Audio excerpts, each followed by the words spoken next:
Homeopathic medicines are made by diluting things, in the same way that you dilute cordial. But when you dilute orange cordial to make a cup of orange cordial, you dilute it by about 1 in 5. You put in maybe an inch of cordial and then 5 inches of water. When you dilute something to make a homeopathic treatment, you dilute it by about 1 in 100, so 1 drop of the actual substance in 100 drops of water, and then you take 1 drop of that and put that in 100 drops of water, and you do that 30 times, or sometimes even more. You do it so much, the dilution is so great, you can think of a homeopathic dilution as being roughly the same as 1 molecule of the substance that your homeopathic preparation is made of in the middle of a sphere of water that's roughly the size of the distance from the Earth to the Sun. That is a very, very, very dilute substance.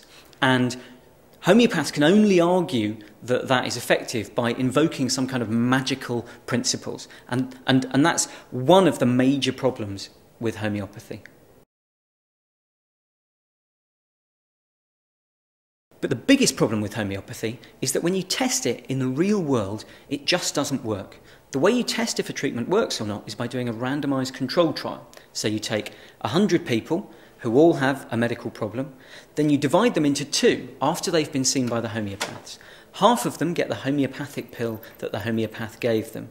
The other half, at the last minute, have their prescription for whatever the homeopath chose switched so that they just get dummy sugar pills that haven't been treated with the magical process of homeopathy.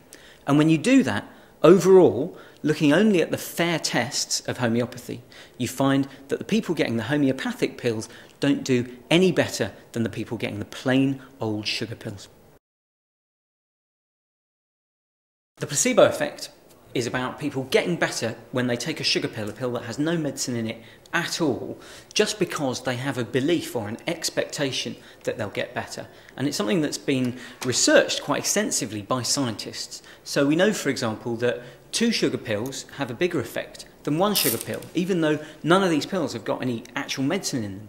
We know that having an injection of salt water to treat your pain is more effective as a painkiller than taking a sugar pill, even though there's no medicine in either of those treatments.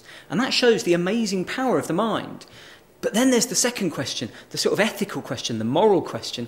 Is it all right to deceive patients in order to help them get better?